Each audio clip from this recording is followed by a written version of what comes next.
Hey guys, and welcome back to my channel. My name is Jessica, if you haven't seen me before, and this is Green Fever SA, my YouTube channel where I just like to talk about plants and take you along with some of the journey that I go on with them. Today is going to be my very first time trying PON. So here in South Africa we I haven't been able to find or choose a PON. And I also have heard just from watching other YouTubers who are overseas where they can get PON that apparently it's quite difficult to get hold of to choose a brand. So I'm going to be just making a DIY PON. So I've looked up a few different sort of recipes for it on how to make it and what ingredients generally go into it. So I'm going to just be doing 3 ingredients probably today. Hopefully it works. I don't know. I've never made it before, so this is just going to be trying it out and seeing how it goes.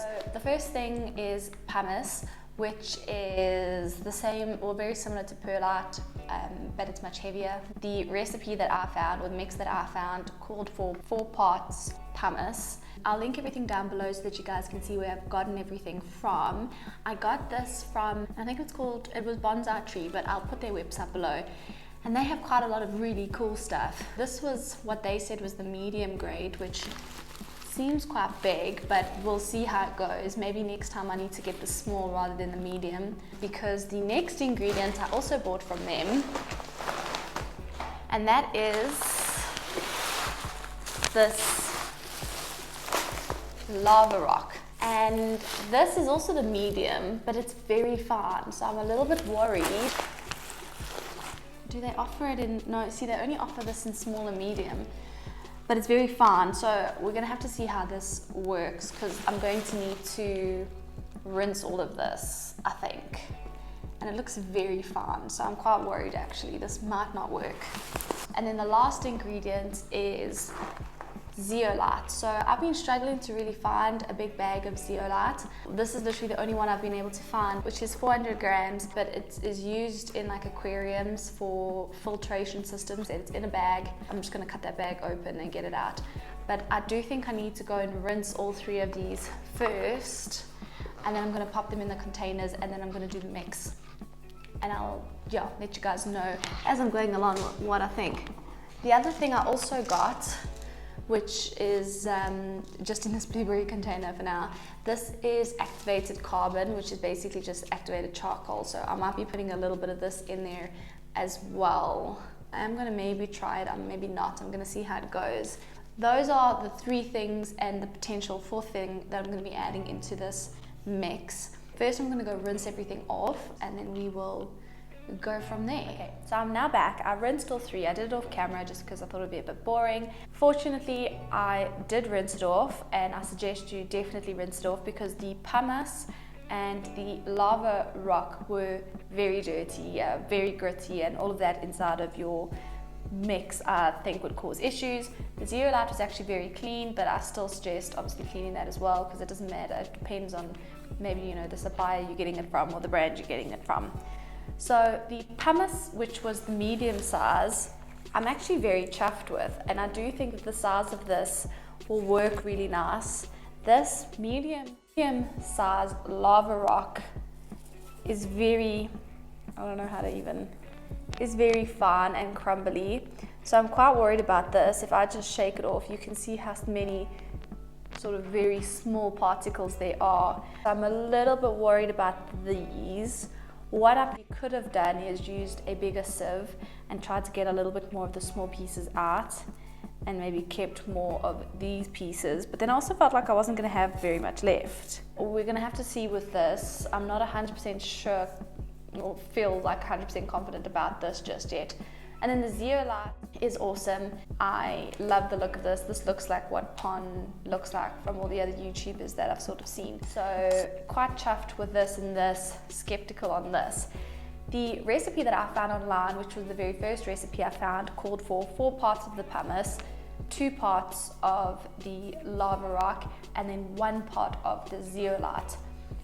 Everything else that I've seen and watched, specifically on YouTube, calls sort of for an equal part of all 3.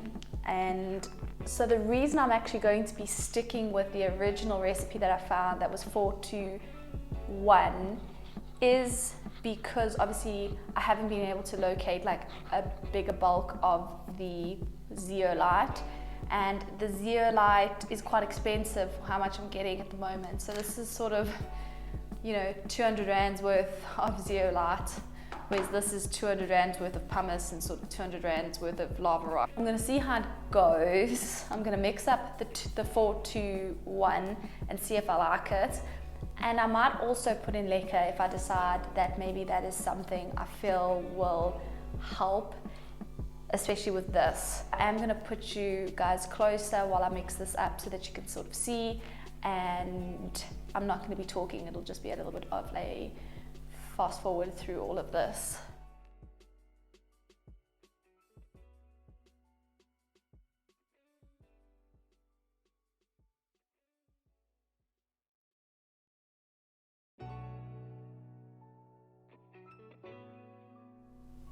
Okay, so I've mixed it up. I wasn't really too happy with the mix, or how it looked. I have no idea how it's supposed to look other than from what I've seen in pictures and other people's videos, but I ended up going with 2 parts zeolites, 2 parts of the lava rock, and then 4 parts of the pumice. I'm very happy with the pumice and the zeolite. Like I said, it's just the lava rock that I'm quite concerned about. So I ended up putting in a bit more zeolite because then I felt like there was a good sort of ratio between like very small bits, medium bits, and the larger pumice bits. Yeah, like it's all this really fine black that you can see that I'm not 100% sure. You can see all of this left over. I think I just probably should have rinsed it with not as fine a sieve. That is something I would definitely do different for the next one. I am going to be trying to use this now on one of my plants, and I'm just going to see how it goes. I'm going to be testing this on my absolute favorite plant of all time.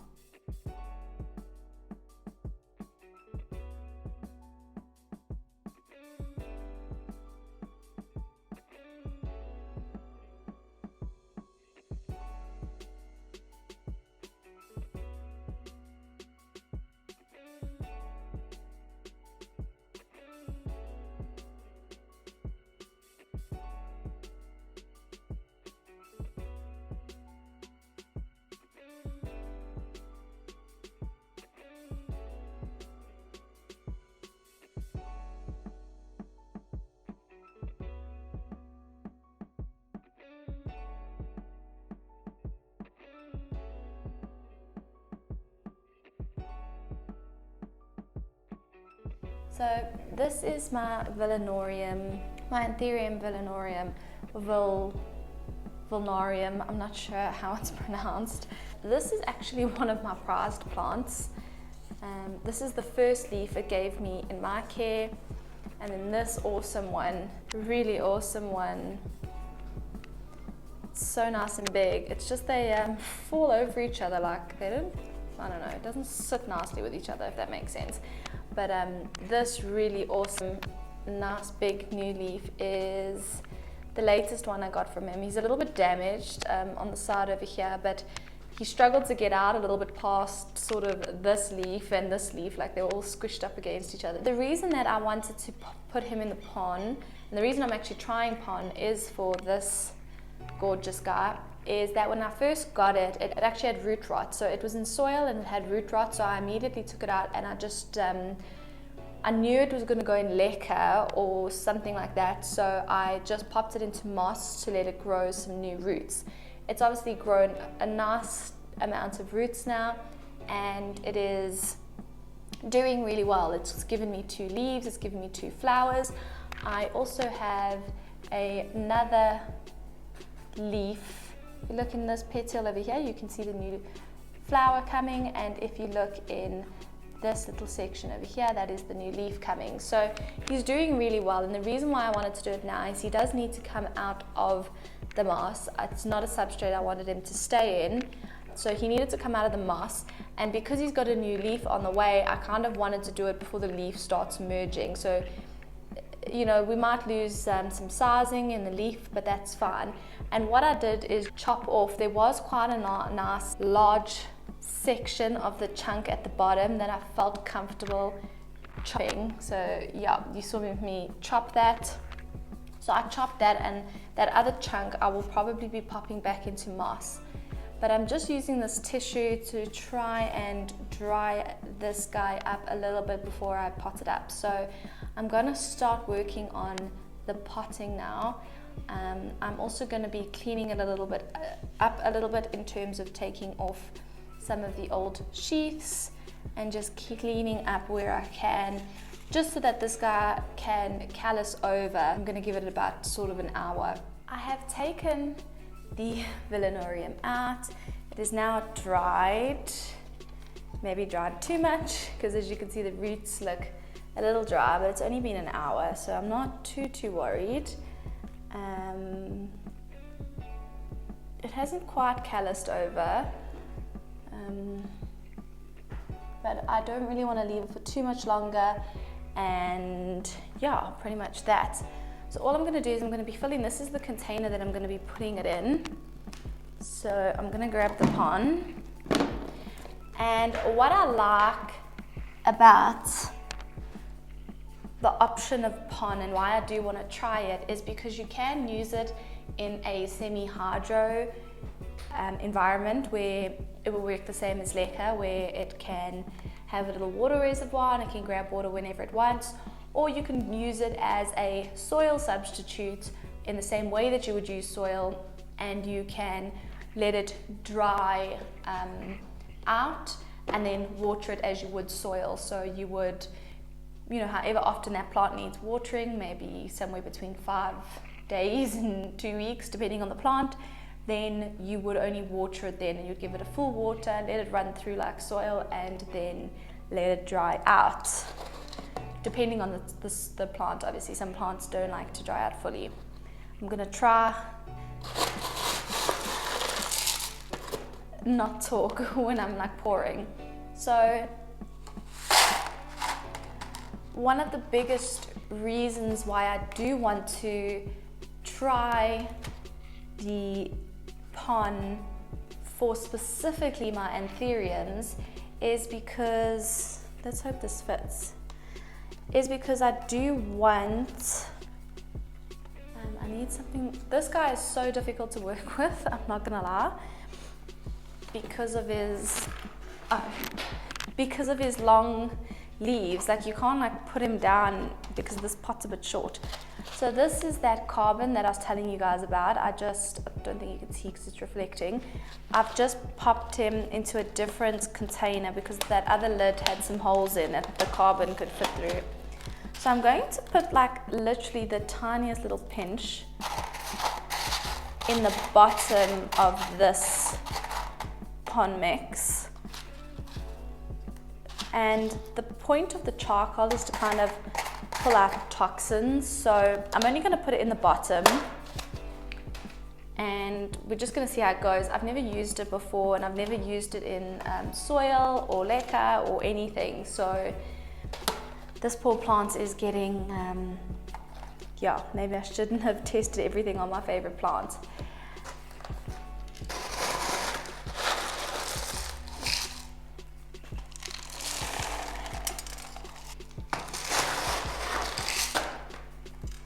So another reason that I'm really quite keen to try the PON is because apparently it's good to let the PON have a dry cycle. So even if you're using it in a semi-hydro way where you would leave water in the bottom, apparently depending on the plant, it is good to leave it, let it have dry spells every now and then for 2 to 10 days. You know, like I said, depends on the plant. Something like Anthuriums you probably wouldn't want to leave for 10 days. You might only want to leave for 4, depending on how thirsty that specific Anthurium is and, you know, your condition. With leca, generally any dry periods does create root rot, and almost immediately. If you know, go one day where the reservoir has dried up, chances are you will get rot. I have done that to my plants a few times, so I'm quite keen to try this way, the PON, just, you know, so I give myself a little bit of saving grace when I'm potentially busy, or if I, don't notice a plant reservoir dry up, especially for my anthuriums, which are very fast becoming my favorite genus. And so, I am going to be probably collecting a lot more anthuriums now than I was previously. So I don't know how I'm supposed to be doing any of this. This is just me trying something new and taking you guys along with me. So this video is definitely not a how-to, but it's going to be a bit of a journey and a process, because I will do updates on this specific guy for you in the PON. If anything serious happens or if it starts to decline, I will probably do another video as an update. The only thing I am concerned about is it won't be as easy to look after my plants or have somebody else look after my plants when I go away. Like if you saw my going away video, a large reason why I put plants into Leca was to allow a large water reservoir where I could just group all my plants together and somebody else just make sure it's full. With this, I'm probably not going to be able to do that. As you can see, there are quite a few air pockets over there, so I'm just trying to smack it a little bit and just fill up those air pockets a little bit. I don't want it to be compacted at all, but I'm quite chuffed because I can see some of the roots, so I'll be able to see, there's a very large area of root that I can see. There's also a very large area of root there that I can see, so I'll be able to keep an eye on this guy, which is something I'll definitely want to be able to do. But I did take that chunk, and hopefully I can get that to grow in some moss in order to have a backup if need be, because I did see an opportunity to cut some, so I took it. I'm pretty happy with the amount of PON that's in here, I think. What I'm just going to do is I'm going to mix up some nutrients. With the PON, it is the same as semi-hydro, if you're going to have it in a semi-hydro situation, where I am going to be giving it nutrient water and CalMag and that sort of stuff. So the PON obviously doesn't give it any nutrients unless you add a slow release fertilizer, which most people do. I know the PON comes with it already in there, but I already have most of my plants in a semi-hydro setup, so it makes sense for me to keep my PON in that same sort of setup.